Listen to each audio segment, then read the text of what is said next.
Bienvenidos, bienvenidas. Hola. Claro, sea todos y todas y todes a su podcast de literatura, poesía, traducción, etcétera, Huésped Afuera. Ahora, el único y sin par. El único y sin par, otro viernes. Yo soy Adolfo Rosas. Yo soy Juan Duarte. Y hola, hoy día tenemos un programa igual. Hola, niños. Tenemos un programa interesante. Antes de partir, sí queremos darle una recomendación. Nosotros seguimos un ilustrador en redes sociales que se llama @gate.salvaje. Gate cambiando la E por una X. Todo esto lo vamos a dejar anotado en la descripción, así que no se preocupen. Que es un ilustrador bastante interesante, muy político además, que en su página de grafitis, que es @gate.libertarix, todas estas X van en vez de la marca de género en las palabras. Que son bacanas en realidad, a mí me hacen reír también y toda la onda, así que sí, eso. Me gusta mucho el juego que tiene con los gatos. Sí, a mí también, me encantan los gatos y me encanta su trabajo, sí. Claro. Eso, revisen sus redes y si ustedes también quieren ser parte de Huésped Afuera y apañarnos y ayudarnos, háblenos a nuestras redes, los DMs de todas partes están abiertos para ustedes, que les ponemos también siempre las redes en la descripción, o pueden contactarnos al mail. Sí, y también en la pausa damos nuestras redes, así que nuestro Facebook, nuestro Instagram, háblennos, nosotros bien atentos les vamos a contestar. Así que eso, muchas gracias Gate Salvaje. Y bueno, vamos al capítulo, pues Juan, ¿qué tenemos preparado? Sí, el capítulo de hoy, Fito, Adolfo de mi corazón, ya. Quería que hablásemos de directores de culto, que lo digo muy entre comillas, aunque la gente no me esté viendo. Claro. Porque me gustaría, bueno, no solo directores, también autores y artistas de culto. Claro. Sí, ahora que estamos también hablando de artistas que quieran ser parte de Huésped Afuera. Exactamente. Hablamos de artistas de culto. Y creo que cabe comenzar intentando definir un poco de qué hablamos cuando hablamos de artistas de culto. Claro. Fito, ¿a ti qué es lo primero que se te viene a la mente? Cuando hablamos de artistas de culto y obras de culto también, lo que hacen, digamos. Y puede haber un artista de culto que genere una obra que no sea de culto, como puede haber una obra de culto que no necesariamente... Ya, es que son problemas que yo quiero llegar. Exactamente, entonces lo que yo entiendo por de culto, entre comillas, es en este lenguaje un poco exagerado e incluso metafórico de culto, porque quizá medio cliché. Claro, medio cliché también, como hecho cliché, que se trata de una obra o un artista, una producción, lo que sea, que genera adeptos en primera instancia de nicho, por sus particularidades, que puede ser un montón de cosas, y que con el tiempo se va transformando, como se va iconizando, ¿cachai? Claro. Se va transformando como en un objeto de culto. Estaba pensando en iconoclastía, pero esa cuestión es destruir los iconos. Exactamente. Se está es que igual puede ser eso, porque acá somos unos iconoclastas. Sí. Que se va transformando con el tiempo, esto quiere decir, se va transformando el tiempo en un objeto de culto, en tanto es como se sigue viendo, se sigue analizando, sigue siendo, digamos, un objeto culturalmente relevante, ¿cachai? De hecho, lo que decís tú me llama la atención porque una de las primeras cosas que pienso cuando me hablan de que algo es de culto es que me lo suelen decir con una intención de tú lo tienes que ver, ¿cachai? Ya, el espíritu de tú deberías leer este libro, deberías ver esta película. Porque es de culto. Claro. Entonces, yo de partida encuentro bastante cuestionable esto de tú tienes que ver. Yo creo que, y no porque sea bien quisquilloso de ver cuestiones, por el contrario, yo creo que hay que ver de todo. No sé, hoy de la mañana, sí, al desayuno me aparecen sugerencias de YouTube de Guachomoyo, ¿sí? Sí. De estos top 7, top 10. Espectacular. Top 8, no sé, películas que tienen mala categoría, mal rating en Rotten Tomatoes, pero igual deberías ver, ¿cachai? Pero igual son buenas.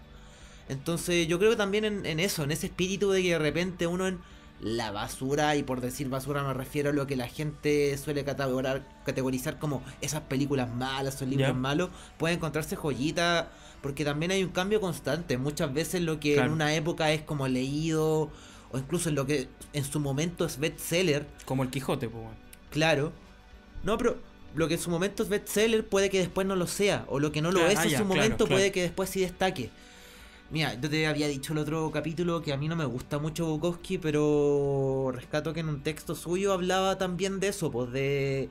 Se acordaba de un escritor en específico y decía, mira, en su época nadie lo leía y decían que era basura y ahora después el loco es súper connotado. Claro, Y de los pulentos. también esto que genera como el estigma del escritor maldito. Claro, sí, pues sí, es que es un montón de cosas en realidad, pues, ¿cachai? Como se generan un montón de cosas que yo igual creo que son muy, no sé si nocivas en la palabra, porque en el fondo, si alguien a mí me dice, tienes que ver esta película, yo sé que me está paqueando, si quieres decirlo así, Claro. como que hay una actitud cultural como de fijación, ¿cachai? Normativa, como que igual podéis desarmarlo, podéis deconstruirla, ¿cachai? Pero en el fondo no me lo tomo tan a pecho, en tanto uno se va haciendo también sus propias cositas de culto y uno las va descubriendo uno, ¿cachai? Claro, e igual también no es una weá transversal porque Claro. si a mí me lo dice un profe de la U, por ejemplo, tú tienes que haber leído este libro, yo encuentro una pedantería tremenda quizá. Claro. Pero si tú me decís, Juan, tú tenés que ver esta película, yo sé que tú muy como fan Claro. y como amigo me estáis diciendo, Claro. Juan, yo amo esta película, ojalá vela porque Claro. sé que la voy a disfrutar como yo la disfruté. Ya, pues. Pero lo que creo que genera a nivel de problema, una cuestión que podemos ejemplificar bien con la Gabriela Mistral, por Ya. ejemplo. Pero antes de que sigamos avanzando, quiero preguntarte, para ti, ¿qué es algo de culto? ¿Un artista de culto o una obra de culto? Para mí algo de culto, sé que suena con esto de... Suena más esto como de... El ser alguien culto, como... Ya, esa, sí. esa pesadez, pero te entiendo que... Lo que entiendo yo es que tiene que ver con un efecto cultural, pues. Entonces, para mí que sea de culto tiene que ver con un valor cultural referencial muchas veces.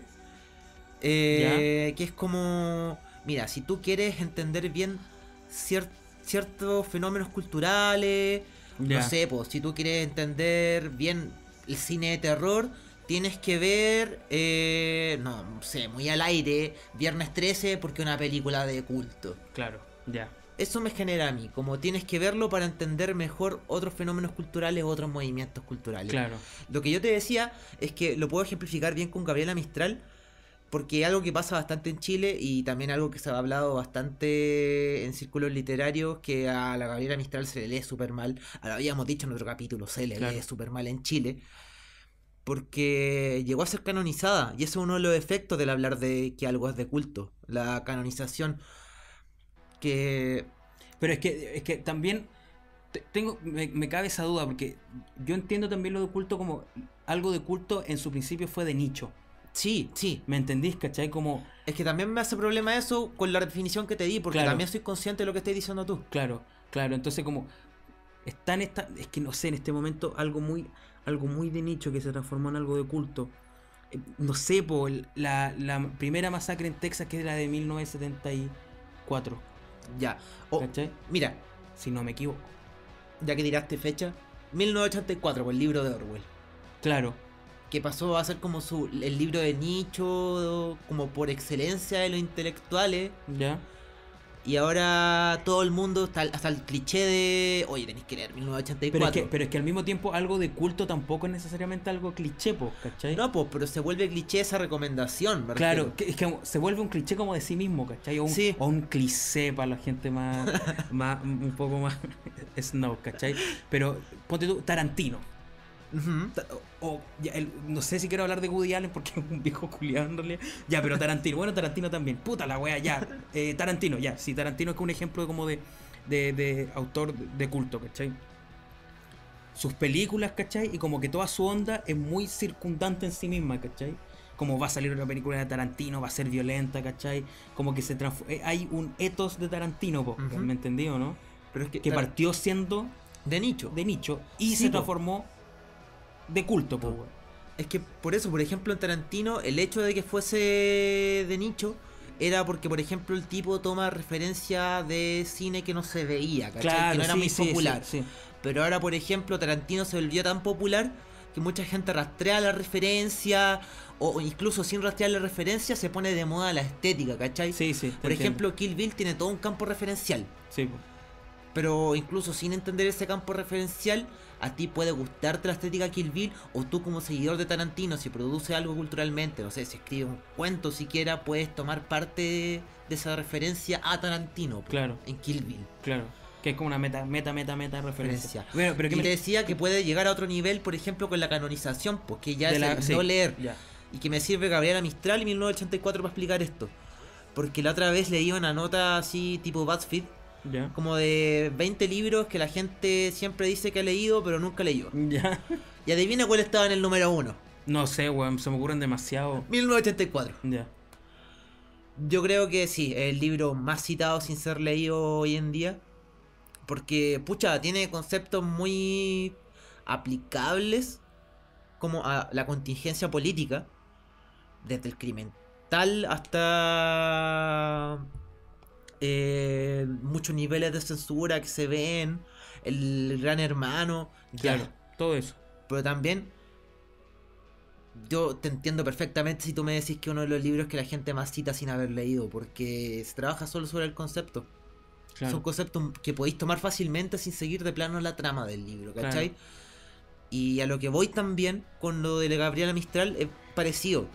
Que en Chile llegamos al nivel de canonización de que, bueno, Gabriela Mistral, tú la conocís cuando chico como la señora de los billetes de 5 lucas Y de la ronda. y de la ronda. Y está como, ya cuando era adulto, igual la conocís canonizada como la escritora chilena que ganó el premio Nobel. Pero ahora hay todo un movimiento de relectura de la Gabriela Mistral. Pucha, que parte dado por hechos personales, que es como que se destapó a mucha conversa el tema de la vida sexual de la Gabriela, Claro. que mantenía una relación con Doritana. Y que también da para una nueva interpretación de su poesía claramente, pues si no podemos separar autor de obra. Y también con la contingencia que se está dando, da para una lectura bastante política de Gabriela Mistral. Sí, pues.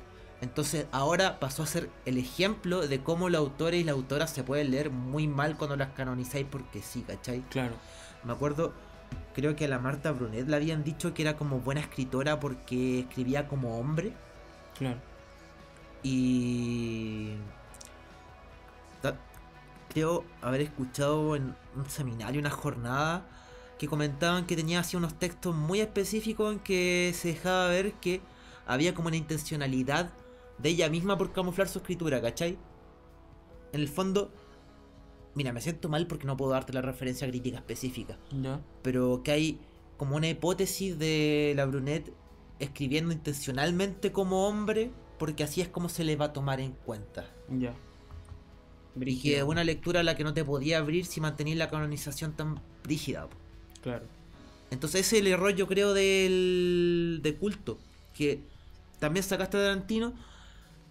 Hay una película, no me acuerdo cómo se llamaba. Yo no soy tan fan de Tarantino, me gusta la verdad, pero no he visto todas sus películas ni por si acaso. Pero hay una película que a veces es criticada y si tú eres como fan ocasional te preguntáis como, oye, ¿y Tarantino puede hacer películas malas? Sí, sí puede, todos pueden. Claro. Bueno, también lo de culto se hace de culto porque se aleja como de una normativa, ¿cachai? Sí, Y eso, bueno, es relativo porque qué normativa, en qué momento, ¿cachai? Pero esto tiene que ver mucho tiene mucho que ver con la cultura pop, ¿cachai? De hecho, como que objetos de la cultura pop se hacen de culto porque se alejan de la normativa pop. Entonces como que el pop los absorbe de todas maneras, ¿cachai? ¿Cachai? Entonces la revalorización que se está haciendo ahora de Gabriela Mistral, creo yo, la están transformando de nuevo en una figura de culto, una autora de culto, ¿me entendí?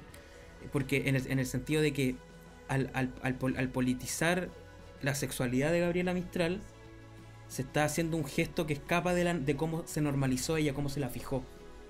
¿Me entendí o no? ya entiendo. Eso puede generar, por ejemplo, el miedo de que a partir de esto haya una nueva canonización de Gabriela Mistral con esta nueva lectura. Es que yo creo que las lecturas que se están haciendo ahora están hechas para no ser canonizadas, ¿cachai? Por eso. Porque nunca en la vida, creo yo, por lo menos acá 50 años más, y esto es lo que creo yo, ¿cachai? En Chile el lesbianismo, ¿cachai? O los gays, o las disidencias en general, van a ser cánones, po, weón, ¿cachai? En la vida, y si lo son, no lo van a hacer como lo era la Gabriela Mistral, con todas las lecturas que existe políticas de cómo ella era su ser sexuado, pues, weón, ¿cachai? Ujú. Como, no sé, he leído cosas como que era una vieja grandota, ¿cachai? De pelo corto, que se arreglaba poco, etcétera. Eso, creo yo, nunca va a lograr ser canon, ¿cachai? Esa lectura, esa forma como de verla, de leerla, ¿cachai? Por eso es tan interesante lo que hace Baradit en una de las portadas de sus libros de la historia secreta de Chile, en la que pone a la Gabriela Mistral como cierto de perfil, como Sí, con el rapado acá el lado de la cabeza y un tatuaje en la cara que dice Doris, ya. ¿cachai? Para mí, como esa imagen es de culto, pues, weón. ¿Cachai? Porque es una revalorización cuática de lo que ya había, ¿cachai? Se aleja de una norma y al mismo tiempo se vuelve popular.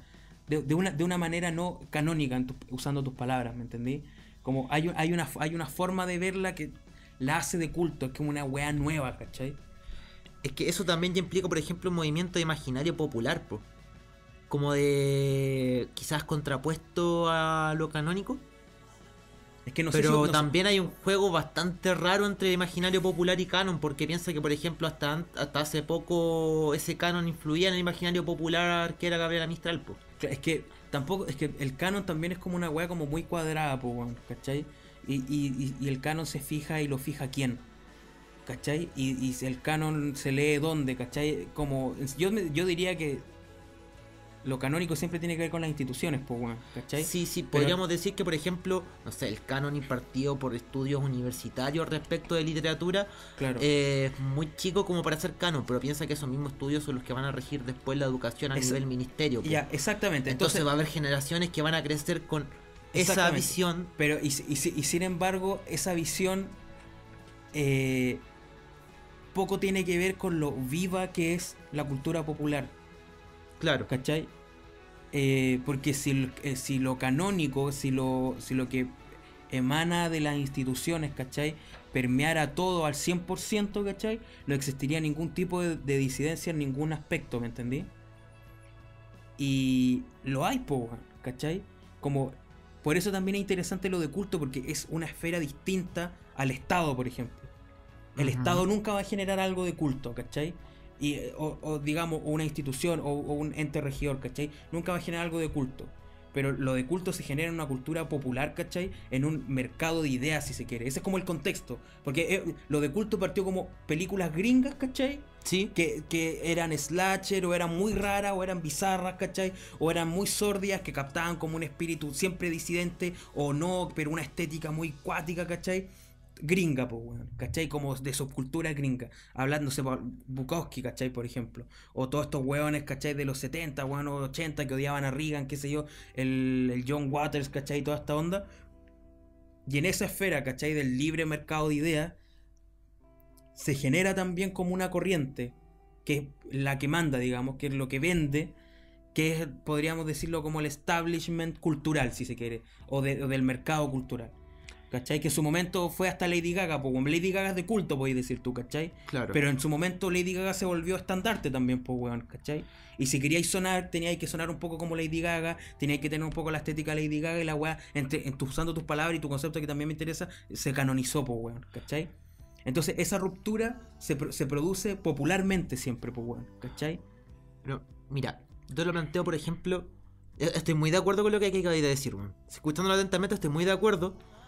Pero te lo planteo también, por ejemplo, digamos, la generación de los hijos. Que Claro, ya, generación literaria, ya hablamos un poco de eso en otros capítulos. Y te pongo el caso, no sé, de la Nona Fernández, que es una escritora de la generación de los hijos. Entonces, imagina que parte siendo una escritora bien under y empieza a claro, pegar en círculos intelectuales medio disidentes respecto del canon que se está estudiando en las universidades. Y ahora, actualmente, yo diría que está volviéndose canon en la medida en que están saliendo estudios en las universidades al respecto. Hay investigación, hay tesis respecto a claro. Nona Fernández. Entonces se está produciendo un movimiento que pasa de ser como desde lo desconocido o no valorado De nicho, de nicho a ser de culto, en que hay un grupo disidente que lo empieza a popularizar para sí y después un movimiento de canonización en que una institución lo valida. En el momento en que, por ejemplo, la Universidad Católica o la Universidad de Chile te acepta una tesis de magíster o doctoral sobre Nona Fernández. Claro. Pero, por ejemplo, esta lectura que se está dando ahora de la Gabriela que decíamos, se contrapone a una lectura canónica que ya existía, puesta por una institución. Y podríamos decir que en este momento esta lectura está siendo de culto, porque empezó a ser de nicho. Empezó a ser de nicho cuando, no sé, las disidencias sexuales suponían esto, porque como creo que se destapó respecto a las cartas que estaban entre Gabriela y Dolly. Claro, hay como que, digamos, salió a la luz grandemente, ¿cachai? Claro. Como que yo tenía entendido que era como una especie de secreto a voces, que la vieja marimacho y no sé qué. ¿Cachai? Entonces era ¿cachai? de nicho, po. Exacto. Digamos, la política sexual de la Gabriela Mistral. Po. Entonces, en dicho momento, cuando era el secreto a voces, podemos decir que era de nicho. Claro. Después, las disidencias sexuales que están teniendo movimientos políticos bastante fuertes, en este momento lo suman a una bandera de lucha y llega a ser de culto porque le toman una pertenencia a esa lectura. Y podríamos quizá temer que esa lectura se vuelva canon en un momento en que la institución lo empieza a leer como canon. En que la institución empieza a leer así a la Gabriela Mistral. Claro. Y que, por ejemplo, ahora se están dando tesis universitarias sobre esta lectura de la Gabriela Mistral. Ponte tú. Claro. Y quizás esto lleve a que después el Ministerio de Educación incorpore esta perspectiva a lo que se ve en los colegios de Gabriela Mistral.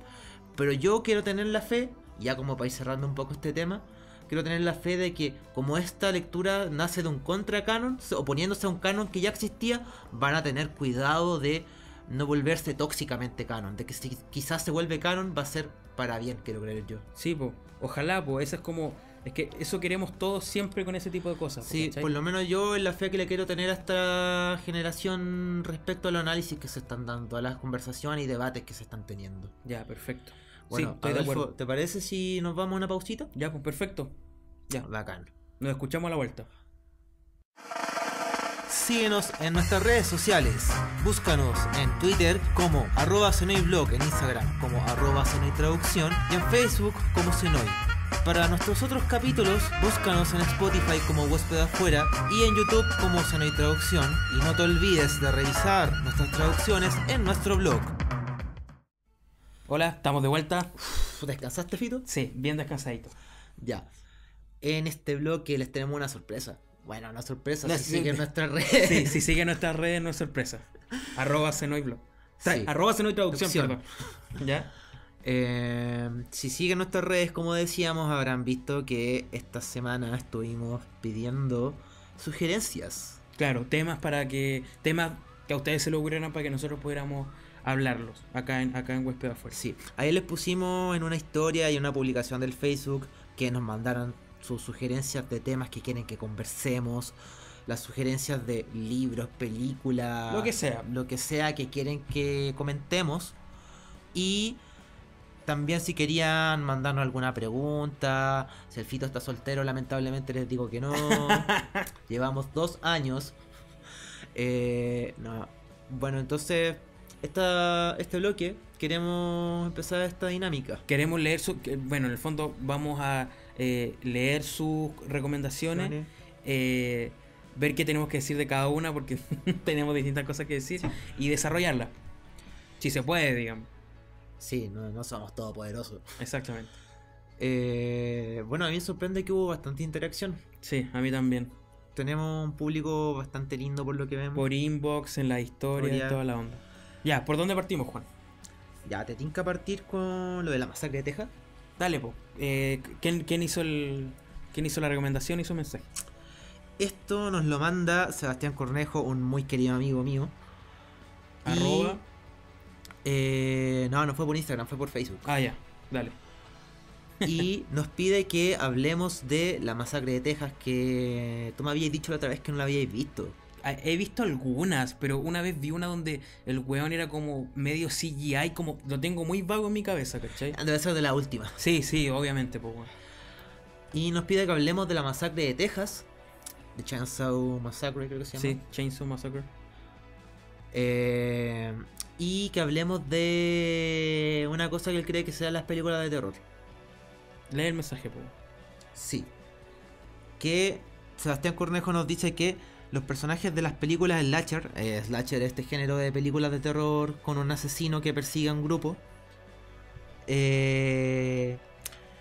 estas películas suelen tener un personaje que se opone al asesino y aparece en más de una película de la saga, ¿cachai? Ya.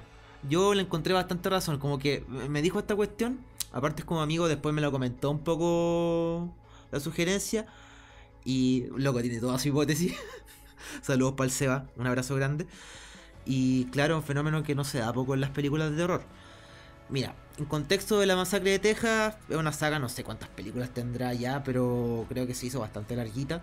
Comenzó con unas películas que, como decías tú en el bloque anterior, de hecho, la de los 70, po. sí, Que esa película es insoportable, pero no ni por mala ni por nada, por densa, weón. sí, Es densísima porque van en un auto, weón, haciendo como un viaje culiado por el Midwest, ¿cachai? En una camioneta, ¿cachai? Y se sube un weón y es rarísimo y algo con sangre. apenas se sube tú lo veis como medio Sí, psycho. no, y como a unos silencios de... No, weón, es sordidísima, weón. No la pude seguir viendo, pues, weón. Mira, pregúntale rápida, ¿tú viste la película nueva de Tarantino? No la he Once visto, Upon a weón. Time in No, Hollywood. no, la quiero ver. Ya, sabéis que yo me acordé al tiro de la masacre de Texas, pero así como muy random, porque en esta película Tarantino tiene como un rollo con los hippies, aparece en caleta, y bueno, por contexto de la época, Claro. tiene bastante sentido, po. Y me acordé de los hippies de la masacre de Texas, weón. Sordido, Porque weón. en la película original es como un grupo de amigos que van en una van, pero son un grupo de hippies, po. Entonces, qué bueno que murieron. Muy bien, Muy bien. Bueno, La Masacre en Texas es una película de culto, pues, weón. Sí, pues lo que se llama una película de culto Sí. en el género de terror. Claro. Y tiene su franquicia. Yo he visto la primera, porque es de culto, bro. Ya. Y he visto el remake que hubo de la primera. O sea, literalmente el remake de esa película.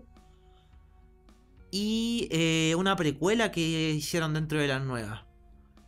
La verdad, pucha, así como dentro de esas películas que veis para entretenerte, me gustaron las nuevas.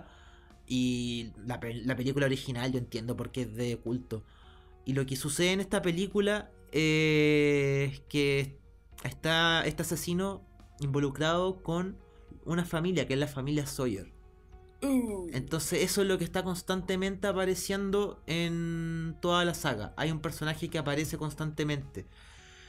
Y como te decía, me lo comentó un poco el Seba después después de que tiró la sugerencia. Ya. Cuando hablé con él. Y me hizo así como su mega catálogo de películas en la que había visto esto. En Viernes 13, Pesadilla en la calle Elm. Y mientras me lo decía, yo estaba pensando como, oh, Destino Final. Claro, pues, weón. También en Destino Final, en la primera película, ya, mega spoiler, la personaje que sobrevive reaparece en la siguiente cuando están este nuevo grupo Claro. investigando lo que pasa. Bueno, en Saw, o sea, el juego del miedo, también pasa, po. Sí, pues ya ya lo estructuran. Sí, Porque sí, exactamente, se hace parte de la diégesis. No spoilemos, weón. Intentemos Sí. no spoiler, pero los personajes se van metiendo dentro de las otras películas como en distintos puntos de la narración, digamos, ¿cachai? sí, aparte del desarrollo de las películas, tú vas como conociendo más Claro. entre comillas, asesinos, porque el rollo que tiene Saw es que no Claro. podéis decir que Jigsaw es el asesino. Claro, es como un gran arco de... Pero eso lo encuentro un poco más interesante que el reciclaje, que en el fondo es eso, pues, ¿cachai? En otras películas se reciclan personajes, ¿cachai? Para darle un sentido de continuidad y también en estos estudios de mercado que se hace, de qué actor le gustó más, ¿me entendí o no? Como que esa weá como están como prehorneado, ¿cachai? Que se hacen todo ese tipo de cuestiones así como... Puta, quién vive, quién no, ¿cachai? Es como... No se, Claro. hace, no se hace en tiempo real, obviamente, porque no es un reality, ¿cachai? Pero también se maneja por esos números, ¿cachai? Y muchas veces solamente un recurso de continuidad o de fanservice, eso es lo que quería decir, fanservice, ¿cachai? Pero a mi parecer, en el juego del miedo como que es un gran arco, para bien o para mal, ¿cachai? Y bien o mal hecho, dependiendo de la película, de personajes, pues, bueno, Ya, pero ¿cachai? mira, yo el juego del miedo lo encuentro como una complejización de todo esto, pero me gustaría hacer un contraste. Porque en Destino Final reaparece este personaje si de la primera película, si mal no recuerdo, en la 3. No, miento, en la 2. Sí, pues la primera es la del accidente de avión.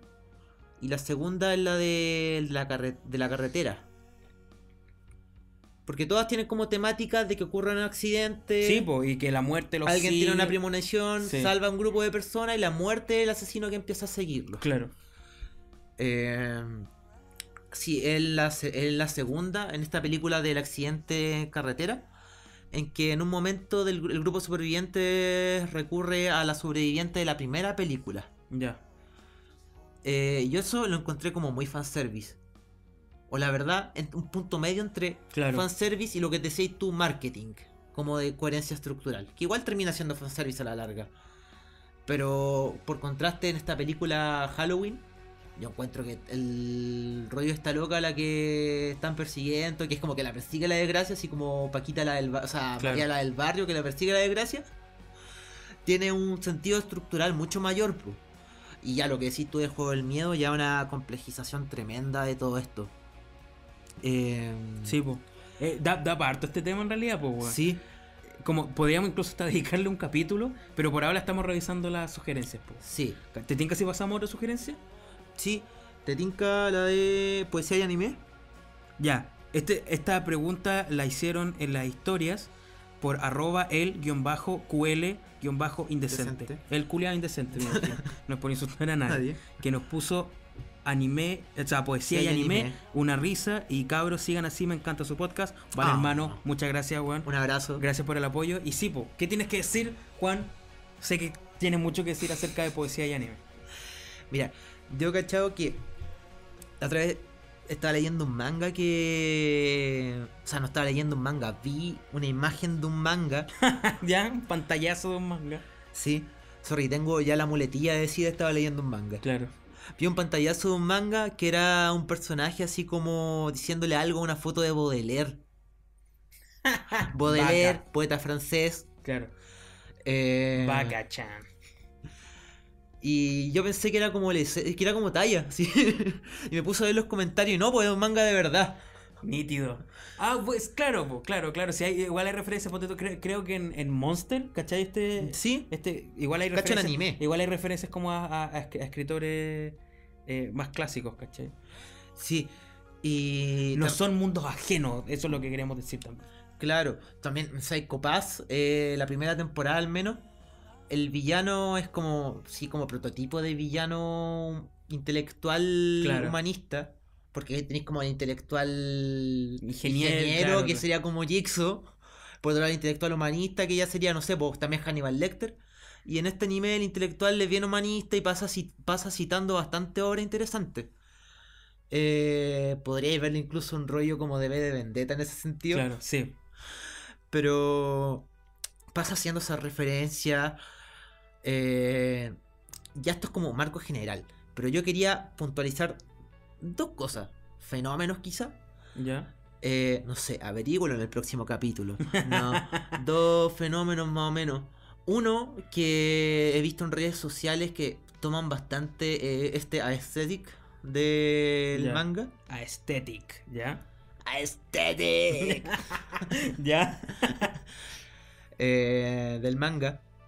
Como que descontextualizan imágenes para un gusto estético que, pucha, no podemos llamar poesía, pero tiene un sentido visual bien artístico, actual. ¿Qué queréis que te diga? Ya. De hecho, me sorprende que todavía no haya alguna página así como de imágenes de manga con poemas, weón. La podríamos crear, weón. Igual sí. Sí. Como... Sí. Suena muy entrete. No nos lo copien, ya lo patentamos. 3000 likes. Sí. ¿Ya? Y lo otro, que no es en sí no es en sí no es en sí poesía, sino es literatura. Me sorprende mucho que en anime, y lo vi la otra vez, ¿te acordáis que estábamos viendo una serie? ¿Cuál? Ah, ya, la de la japonesa. Sí. La voy a estar buscando por mientras en el teléfono mientras hablo. Ya. Pero... Era esta mujer japonesa que llega a los 32 años, es más o menos insatisfecha de su vida, y mantiene una relación dudosa con un niño de 15 años. Creo que Ya, sí. pero contexto. ¿Cómo necesita contexto ya? Puta, es que suena como una película de cine independiente, por no decir terror, quizá. ¿Ya? Suspenso. Pero no, es muy teleserie. Sí, po. Es muy perturbadora, de hecho tú la dejaste de ver por eso, Sí, asúmelo, Adolfo. Sí, era perturbadorísima, po, weón. Y no, yo soy tan metiche que seguí viéndola, weón. Bueno, se llama Koi no Tsuki y está en Netflix. Y en contexto, para que no suene tan denso, claro, está como en sus 30, se ve muy presionada porque en Japón está como esta visión de que no puede llegar a esa edad soltera Y sin hijos. y sin hijos. Tiene toda la presión social, entonces como que está puro pensando en formalizar con una pareja que no la hace feliz. Y ahí es cuando conoce a un cabro, que En el el problema cine. es que el cabro igual es menor, weón. Tenía Pero sí, 17. 15 tiene. 15, Sí. ah, ya. Entonces eso es como perturbador cuando estáis viendo la teleserie. Pero si no fuese por ese detalle, igual sería como teleserie bien, bien cliché. Claro. Y en esta teleserie tiene un nombre estas cosas, pero en esta serie inventan un director de cine. Sí, sí me acuerdo. Que es un Y- tipo que hace unas películas preciosas, se Sí. supone, como con burbujas en el mar. Mar. Es aesthetic, po, es muy Aesthetic. aesthetic. Exactamente. Y me hizo Como esto pensar medio etéreo, así medio. y me hizo pensar que una cuestión que pasa caleta en el anime y el manga, como esto de inventar escritores, de que los personajes de repente se conocen. Bueno, Tokyo Ghoul. Por ejemplo. El primer capítulo, antes de... Bien raro que no haya visto usted Tokyo Ghoul, señor o señora auditor. Pero no le voy a spoilear. Pero antes de un giro argumental brígido, ¿Ya? el protagonista conoce a una chica que atiende un local, un café, porque está leyendo un libro de su autor favorito, Sí, sí. que es un autor ficticio, un autor inventado. Y claro, incluso aunque es como el gancho para dar esta trama, también lo brígido es que después a lo largo de la trama reaparece ese autor ficticio. Perfecto. Y no un fenómeno tan raro en el manga y el anime. Claro. Hay muchos que para aflojar la trama inventan escritores, Claro. inventan obras. Claro, entonces como, digamos, se podría decir que a grandes rasgos y tomando poesía como por literatura, ¿cachai? Como esta metonimia Sí. que siempre se usa, ¿cachai? Bien tramposa. Bien tramposa, la literatura y el anime y la poesía y el anime no están separados para nada, ¿cachai? Ya Sí. sea como una proyección del otro, uno que se meta en el otro, ¿cachai? Como, Bueno, como- igual de por sí podemos hacer todo un capítulo hablando del manga como literatura. Claro, Y de la narrativa del anime. y de la poética en el manga, pues, ¿cachai? Pero como para concluirlo, yo me quedo con que en el anime y en el manga suelen tener este fenómeno que he visto en literatura de inventar escritores, de inventar Claro. novelas, que es una autoficción o metaficción. Una metaficción, diría Sí, yo. una metaficción. Autores ficticios y todo Sí. eso. Una metaficción bien actual en literatura más canónica, si se quiere. Claro. Así que, ¿sale su tesis de anime? Quizás. Bueno, yo creo que estamos... Claro, antes de terminar, Juan, quería hablar como de la aquí de no la- de- alcanzamos a claro, responder. una sugerencia que nos dio @valefig_b_corta, que es Vale Figueroa, que nos dijo, ¿podrían hablar de las películas de Gaspar Noé? Me gustaría saber qué opinan de él. U.U. Muchas gracias por Yo tu... se lo leo como uno. Uno, o Hugo, no, Hugo no, pero es uno, ¿ya? Ok, nos dijo que habláramos de Gaspar Noé, yo lo he visto, el Juan no, así que queda pendiente Sí, es como el challenge que tenemos. el challenge que tenemos. Y otra persona nos habló por inbox, Valentina Núñez, Núñez C, nos puso arte callejero. Y no sé, ya estamos cerrando el programa, pero esto da pie para que hablemos también del arte callejero de Gate Libertarie. Gate.libertarie, ¿cachai? Sí, Que nos acompañó en este capítulo. Muchas gracias por el apañe, síganlo en sus redes. que ya las dijimos, pero... deja buscar la referencia. Que sus redes son